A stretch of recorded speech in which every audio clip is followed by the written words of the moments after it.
আমরা আলহামদুলিল্লাহ এমন শ্রোতা আছে যে শ্রোতা দেখতে দেখতে চিনি। আমি হবিগঞ্জ সিলেট অঞ্চলে আমার একটা ছেলেরে আমি দীর্ঘ 4-5 বছর ধরে দেখতাম, প্রত্যেক মাহফিলে দেখছি হে সামনে বস, আমি বইলেই তারে নজরে পড়তাম। পরে একদিন আমি তারে ডাকলাম, তাইকে আমি বললাম তুমি কি করো? কয় হুজুর আমি ঘাস, মানে প্রতিদিন ঘাস কাটি, ঘাস কাইটা বিক্রি করি, যা পাই তা দিয়ে সংসার চালাই। তাই বললাম তুমি যে সব মাহফিলে আসো, আমি দেখলাম তোমারে। কয় হুজুর যখনই আপনার কোনো পোস্টার দেখি, আমি তখন এই ঘাস কাটার টাকার থেকে একটু একটু টাকা জমাই, কয়টা টাকা জমাইয়া গাড়ি ভাড়া মিলাইয়া রাখি, আপনার ওয়াজ শুনতে যাও। তাই বললাম যে মাশাআল্লাহ। তো আমি বললাম যে তো আর কিছু বলবেন? হুজুর আমার জীবনের একটা স্বপ্ন আছে, বানিয়াচং হবিগঞ্জ তার বাড়ি। আমি বললাম কি স্বপ্ন কও?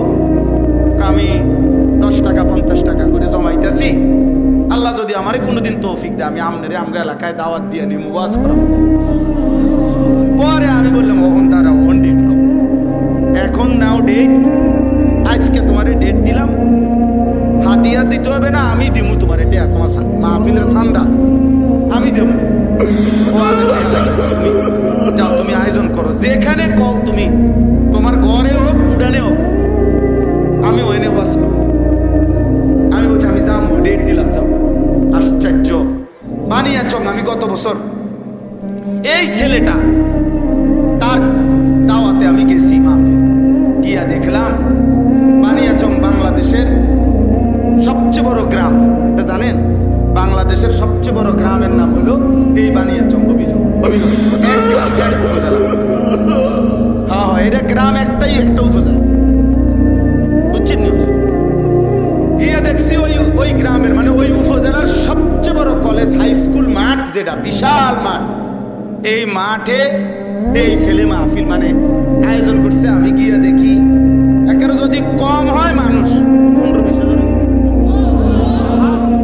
স্টেজে যদি একেবারে না হয় হুজুর 300-400 হুজুর হইব। হুজুর খেলাফত মজলিসের কেন্দ্রীয় আমির, এই যে দেওয়াল ঘড়ি মার্কার যে খেলাফত মজলিস, উনি বসা পাশে, ওনার বাড়িতে বানিয়েছে বড় বড় হুজুর সব।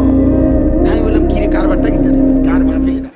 হুজুরের কইছি তো আমার আইয়া এলাকাত, কয় আমারে আর দূরত্ব দিছে না, সব আলেম ওলামা পাবলিক মিল্লা এই মাহফিলে এত বড় বানাই ফেলছে।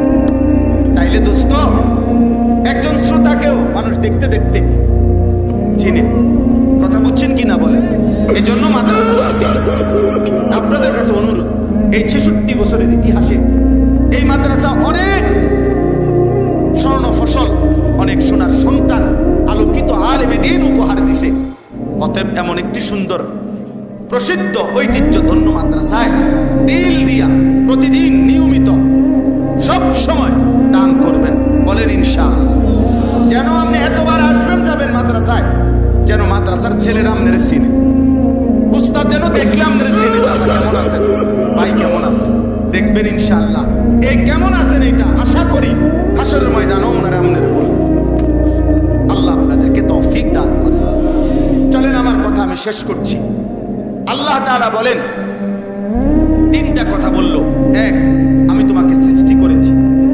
2, আমি তোমার অন্তরের গভীরে যেটা আছে তাও জানি।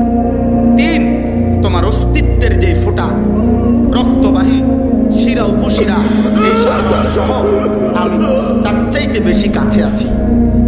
4, ইয ইয়াতালাক্কাল মুতালাক্কিয়ানে আনিল ইয়ামিনি ওয়া আনিশ শিমালি কাঈদ।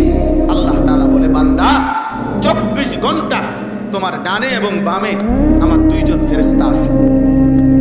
তুমি ভেবো, তুমি মনে রেখো, যখন তুমি নারী দেখো, ছবি দেখো, উলঙ্গ দৃশ্য দেখো, অশ্লীল ছবি দেখো, নাটক দেখো, সিনেমা দেখো, নর্তকী দেখো, কোন নারী যখন বেপরদা থাকে, কোন বাপ আপনি যখন সুদের টাকা গোনেন, কিস্তির টাকা গোনেন, ওজনে যখন কম দেন, মিথ্যা যখন বলেন, চুরি ডাকাতি অন্যায় দুর্নীতি চিন্তায় রাহাজানি, যে কোনো